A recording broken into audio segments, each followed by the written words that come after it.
Let's start our story with a question everyone always asks themselves. Can a sports star, an artist, or any famous person know their future? Or is everything just the result of the experiences you go through on your own? But for a wizard, things are completely different. Anyway, the scene shifts to a girl walking deep inside a forest. She gets closer to a certain lake while holding a bowl filled with liquid. She walks up and pours it into the water. At first, it looks like she has completely messed up the lake because she only wants to wash her clothes, but even so, she is still calm because she is sure that the lake will return to its natural state again, since it is a magical lake. And sure enough, the moment she leaves, that is exactly what happens. The only reason she was doing this in the first place was because she wanted to see magic, and she is completely amazed by it. From there, we learn that this world is full of people who have the ability to use magic. As for how they actually use magic, that is still unknown for now, except for the small number of wizards who have the ability to create spells. As for ordinary people like you and me, all they receive are a few blessings, because life is not fair, and not everyone can use magic. You could say that this girl is obsessed with magic, and she dreams of learning it. The moment it lands near the house, she gets extremely excited and starts running toward it as fast as she can, because this is the first time in her life she has ever seen a carriage like that land near them. But the moment she goes down, she is shocked to see a strange person standing near the door. She immediately apologizes, saying that she bumped into him, but he tells her it is fine and that he is the one who was standing too close to the door. Then she notices some strange people at their door who have come to buy fabric, and the moment she learns that they arrived in the magical carriage, she is overjoyed. By the way, this little girl is named Coco. As for that strange man, Coco's mother starts talking to him so she can find out what he wants. After that, Coco runs to her mother and tells her about the magical carriage outside, asking her to let her ride it after she finishes her work. At first, her mother refuses, but when she sees how determined Coco is, she finally agrees as long as Coco finishes all her work first. Then she goes to take the customer's order and prepare it for him. She picks up her tools and starts doing her work perfectly, and it is obvious that she is very skilled. Then, all of a sudden, she is surprised because the man is paying very close attention to her. He keeps watching her with interest because she has very high concentration and her hands are so steady they do not tremble at all. To be honest, I never expected to find someone here in this village who could do everything so skillfully with such precision, just like a wizard. Coco hears his words and becomes extremely surprised. Then she gets flustered and says, "No, no, no, there is no such thing. Magic is much more mysterious than that. Not just anyone can use it." When she finally realizes how silly she has been acting, she starts apologizing. He tells her not to worry, but from the looks of it, she really does love magic. Still, if she does not mind, he would like to ask why she loves magic so much. So she says, "Listen, when I was still little, I went to a festival inside the castle, and by chance I met a wizard wearing a strange mask. When I approached him, he offered me a magical picture book. But back then, I did not even know what magic was. All I loved were picture books. That was the first time I learned what magic really means." He explained to her that magic is something amazing in this world because through it they can change carriages. And the moment she sees magic coming out of them, the girl is completely overwhelmed. That is why she bought the book and took a wand with it. When she returned to her mother that day, she told her everything. It was the first time her mother learned that Coco wanted to grow up and become a witch. But her mother told her that it was not that simple. Only a very small number of people are born with magical energy so that they can become witches. And from there, she begins to understand how harsh life really is. That is what makes her incredibly sad, so she starts crying. The man beside her wants to learn more about her, but before he can, they hear a loud sound coming from outside. So everyone runs outside to see what happened, and they are shocked to find that the magical carriage has been completely destroyed. The people are panicking, and the man barely manages to calm them down. As for Coco, she walks up to the two men, since they are already friends, in order to find out exactly what happened. One of them denies that he did anything at all. The other says, "Liar, you were the one who did all this disgusting stuff when you went under the carriage." The customers then come out and see that their carriage has been destroyed, and they are completely shocked. The mother tries to fix the situation and apologizes to them, but they tell her that the apology will not help them because they will not be able to return home now that their carriage is destroyed. And in the middle of all this tense arguing, we see that the strange man steps in. He tells them that he has the power to repair it for them because the damage is not that serious,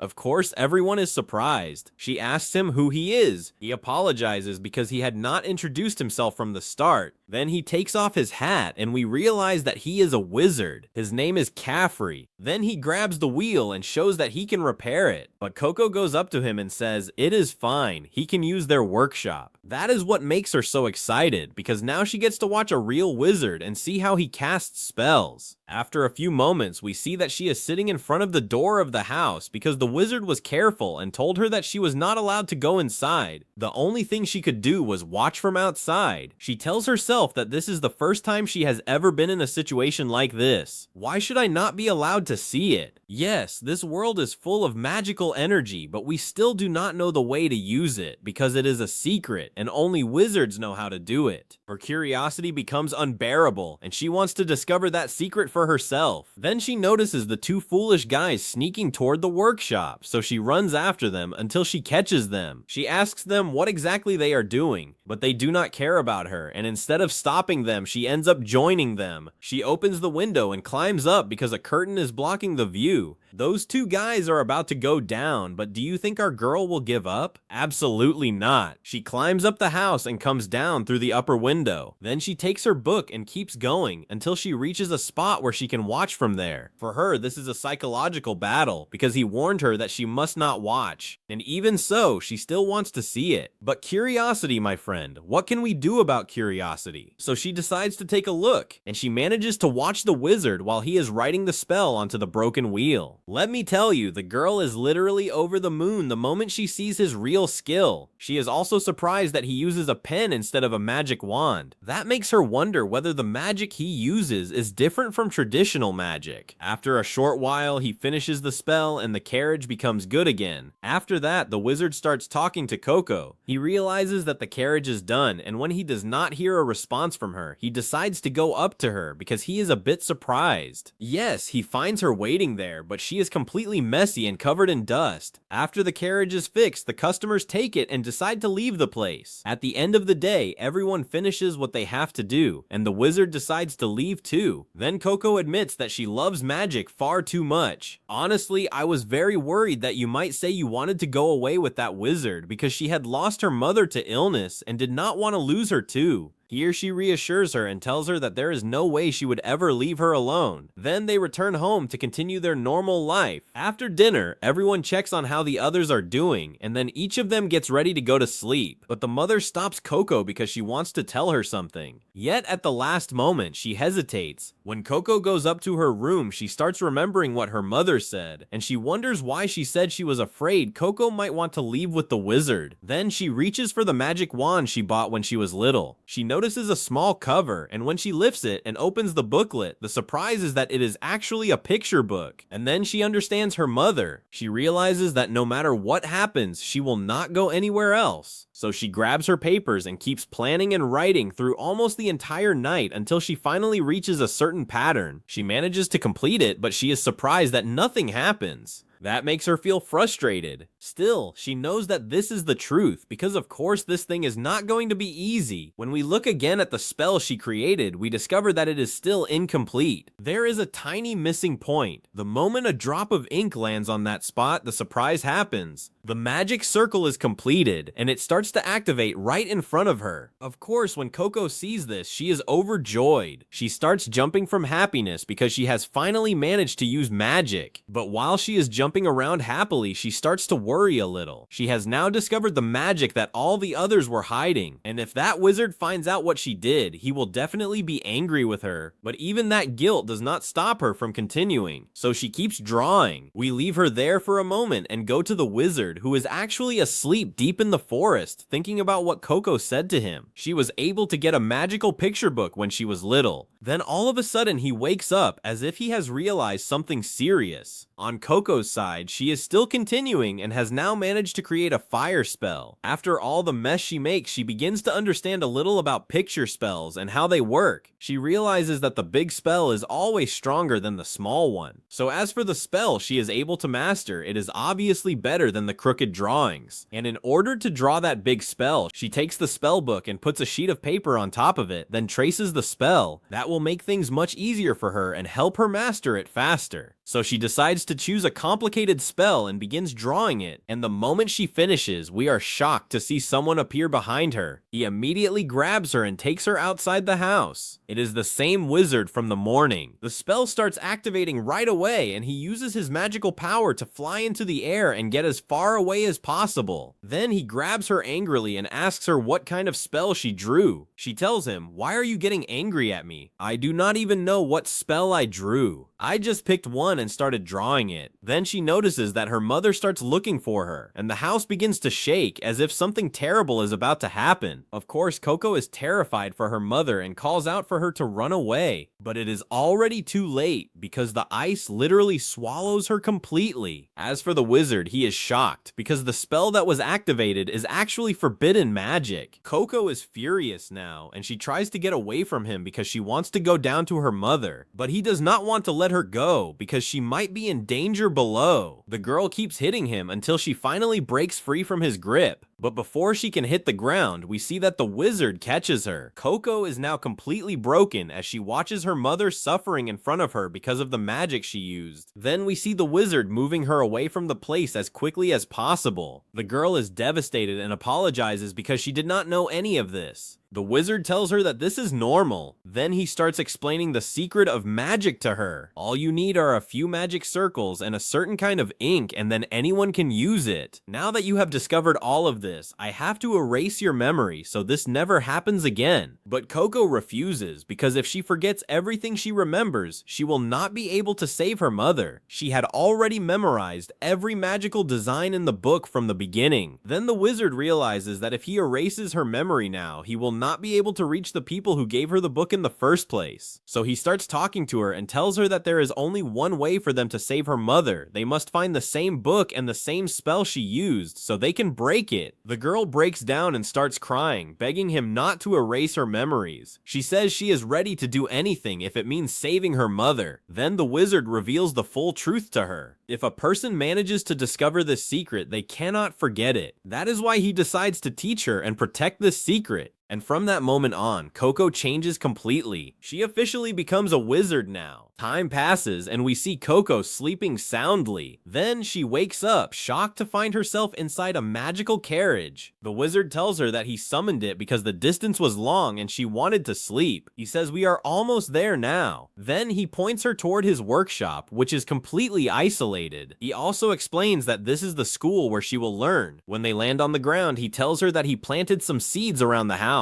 Once they grow, they will become a magical barrier, because now your house has already been turned to stone by an unknown spell, if I am not mistaken. But when he looks at her, he realizes that she is extremely sad because she had promised her mother she would never leave her, and now she has broken that promise. But he comforts her and tells her that she should not blame herself so much because she had no idea what she was doing. Then he takes her into the house and tells her that from today on, this will be her new home. After that, he uses one of his magical tools and pulls water out of it. The moment the girl sees this, she is amazed and starts asking him what that thing in his hand is. He tells her that it is just normal water. She thinks to herself, normal water? What is moving in circles in the air like that? Now she needs new clothes as well, so he decides to go get them for her quickly. But she is still nervous and starts asking how she is supposed to use the thing. She cannot even finish the question before he leaves. As for Coco, she is afraid to even touch magic. Then another girl appears and reassures her. She tells her that magic is absolutely amazing. Then she comes closer and tells her that she is ready to teach her anything she wants. As for the tool in her hand, she explains that it is a magical device that collects the moisture in the air and turns it into water. Then she takes the tool and pours some water for Coco. The moment Coco touches it, she is completely amazed. That is why she thanks her, and the girl is happy because she loves it when people thank her. For that reason, she thanks her back, which makes everything even more awkward. While the two of them are talking, another girl appears and says, "Listen here. By the way, this girl is also named Riche." When Coco notices notices the tools they are carrying, she realizes that they are wizards too. They explain the situation to her and tell her that they are still students under Master Caffrey. Then Riche starts walking around her and asks, "Are you not a student like us? That outfit looks exactly the same. We are probably around the same age, so which workshop did you come from?" But Coco explains that she cannot really call herself a student yet. It was only last night that she drew her first magical spell. Still, she says that from now on, she will be living here with them. The moment they hear that, they are shocked and immediately ask whether she is the one who did all this. Of course, Coco does not understand what they mean and asks them about it. Then they explain that there have been rumors that an ignorant person managed to use forbidden magic, and that is what allowed her to become a magical apprentice without having her memories erased. While the girl is still lost in thought, Master Caffrey arrives. He says, "I suppose you have already met each other." Then he starts talking to the two girls and asks them to go to their rooms and continue their studies. After that, he gives Coco her new clothes and tells her that this is what all the students wear. Then he reassures her and tells her that he will explain everything to her. After a short while, we see Coco calm down and return to Master Caffrey. Now Caffrey starts explaining the history of magic from the beginning. In the past, magic was not something special at all. All that was required was a few magic circles and a specific type of ink. That was considered normal for everyone, and anyone could use it. But because of that, many wars and disasters happened. People, since they have the power to do anything, will truly do whatever crosses their minds. And as a result, a very dangerous spell appeared. All the mess that happened was because some wizards had a conscience and did not want to get involved in conflicts, so they erased the memories of humans. Instead, they only chose a few selected students and taught them the secret of magic. That way, everyone would be convinced that only a very small number of people had the ability to use magical power. Because if that secret spread among people again, we would return to the same conflicts we had before. When Coco understands the whole truth, she starts apologizing because she did not know the trouble she had caused. After that, she asks him about the forbidden magic she used. Master Caffrey tells her that this magic first appeared during the Age of Wars, and its only goal was to harm people. That is what makes Coco completely shocked, and that is why she starts begging him to teach her everything about forbidden magic, because if she stays ignorant, she will be afraid to use any pen again. Master Caffrey tells her that he normally prevents his students from learning this kind of thing, but she is different. Then he asks her to come with him to a certain place. There, he explains to her that there are many kinds of forbidden magic, but they all fall under one category. Anything that harms the human body is forbidden. That includes transformation, age manipulation, instant movement without magical gates, and even controlling human thoughts and emotions, as well as healing. But every rule has an exception, and she understands exactly what he is talking about. He is referring to memory erasing magic. He says, yes, that is exactly it. But as for the kinds of magic they are allowed to learn, they are the spells used on tools like lamps and magical carriages. Then he takes her to a magical window and after turning it, sends her to a lake. Of course, the moment she sees it, she is shocked, because they were supposed to be in the middle of the hills by now. Master Caffrey reassures her and explains that these are two linked gates. Then he shows her a castle-like place completely surrounded by water and tells her that this is the tower where all the magical books are gathered. Every spell that is used is copied there immediately. She is thrilled the moment she hears that and wants to go there right away. But Master Caffrey tells her it is not that easy. Suddenly, we see a giant monster rising from the water. With one small strike, it literally floods them. That is why Master Caffrey quickly closes that gate and opens another one. Then he starts talking to Coco and tells her that the tower is protected by 4 great wizards. The only people who manage to pass the test and enter are the ones who truly deserved it. If you feel like you need to go to the tower, then you must work hard enough to pass that test too. Anyway, I am really happy with you because you have shown that you truly want to learn. After that, he changes the gate again and tells her that there is a kind of magic that is still not forbidden to this day. It is the magic that helps people. That is the one you are supposed to learn first. And she accepts it, saying, "All right, I got it, boss." After they finish, he takes her to her new room. He tells her she will not be alone because she will have a roommate named Agatha, and the two of them are supposed to start studying together from today. He asks her to rest for now because he still has many things to do. After he leaves, we see that he starts using a magical tool. Then he begins speaking through it, and we hear him thank a certain person for allowing him to accept Coco as his student. That person replies that it is no problem at all, but then he asks about the picture book she was talking about. From there, we understand that the girl is still confused and cannot remember anything clearly. Anyway, let us return to Coco. She is amazed because this is her first time in a place belonging to wizards. She is still holding one of the pens when she notices a girl talking to her. That girl tells her that everything here belongs to her too. When Coco looks at her, she notices that the girl is actually floating in the air. She has no idea that someone can do that. When the girl lands, Coco starts introducing herself. She says, "Nice to meet you, my name is Coco," but the other girl tells her that she already knows who she is. She says, "You are the ignorant girl everyone is talking about right now," and she also knows that you have become a new apprentice. She adds that she is also very sad about what happened to her mother. Then she says, "Anyway, because of what you did today, you will never be able to return to being an ordinary human again." But Coco tells her that she does not care about any of that. She came here to learn and save her mother. However, the girl stops her and tells her that when they were young, they used to learn how to draw magical tools and circles until their fingers turned black with ink. They kept studying day after day so they could pass the exam and become official students. As for Coco, the situation is different because she was ignorant and could never become a wizard. Coco is deeply affected by this and realizes that she had actually managed to draw one of the circles before, although she did not care about it at the time. So she asks her to prove it. But before that can happen, another girl comes in and starts calling them because food is ready. When Coco sees everyone like that, she is surprised. They are all excited because today is supposed to be a welcome party for Coco. But when they go to eat, the surprise is that the food is actually the same food they usually eat. That is why the girl goes to talk to Master Caffrey and asks him, "What do you mean, boss? Wasn't today supposed to be a celebration?" Caffrey explains that everything happens suddenly, so they have to delay the party for a little while. When they ask about Agatha, they learn that she is in her room and wants to eat there. Anyway, they start eating. As for Coco, when she tastes the food, she is shocked because it is actually delicious. Master Caffrey explains that they probably use magic in everything here, which is why the food tastes much better than most of the food she had eaten before. At the end of the day, Coco returns to her room to sleep, but because she keeps thinking too much, she cannot fall asleep. Her sadness over what happened to her mother is still controlling her. The next day, Coco wakes up and starts studying hard. She understands that she has an exam she must pass in order to become a formal student. The problem is that she does not know what the exam is about because nobody explained the details to her. While she is lost in thought, Master Caffrey arrives and tells her that there are many things in magic that will not be found in books, and the best way to learn is through practice. It turns out he brought her some tools that she is supposed to use to draw spells. The moment the girl sees this, her mind practically explodes with joy. When she holds the pen, she is still a little scared because of what happened to her before. But then she remembers her mother and promises that she will do everything she can to save her. So she asks Master Caffrey to start right away. He says that's enough and hands her some books. The moment she opens them, she gets buried under them. Of course, he worries about her and tells her to rest for a little while. She reassures him and says she is fine. Then he tells her to explain everything she understood from the books. So she begins to explain. She says that a spell is divided into 3 basic parts. The first thing is the symbol in the center. The next things are the lines, which are called arrows. As for the circle that surrounds everything, it is called the seal. Then there are many kinds of symbols, such as fire, water, light, wind, and earth. As for the roll of the arrows, they determine exactly where the magic will come out and also affect the size of the spell. The moment you draw all the symbols and surround them with the seal, the spell activates immediately. The girl is exhausted because she has memorized so much. Then Master Caffrey tells her, "Alright, let's go and apply everything you learned." She goes to try her first spell and she is extremely excited, but she is also nervous and does not know what exactly to do. That is why she starts hiding what she is drawing, like she is in an exam. In the end, she crumples the paper and becomes deeply frustrated, but Master Caffrey takes it from her and tells her not to throw it away. The girl is obviously scared because the spell she drew is very bad, but Master Caffrey tells her that this is normal since she is still learning. Even so, there are some important things she must pay attention to. He points out that there is an empty space in the seal. He explains that as long as there are gaps in the seal, the spell will never work. He also tells her not to worry if her hand is unsteady at first, because this is a new skill and she just needs time to get used to it. With practice, everything will become easier for her. After that, he asks her to finish her spell. The moment she closes the line, the spell appears in front of her immediately. It is a spell made of water, but it floods the girl beside them. The moment she looks at Coco, she is completely embarrassed. Coco also panics because she thinks she has ruined the spell. She apologizes, saying she will fix everything. At that point, Master Caffrey steps in and calms her down. He also apologizes to Agatha.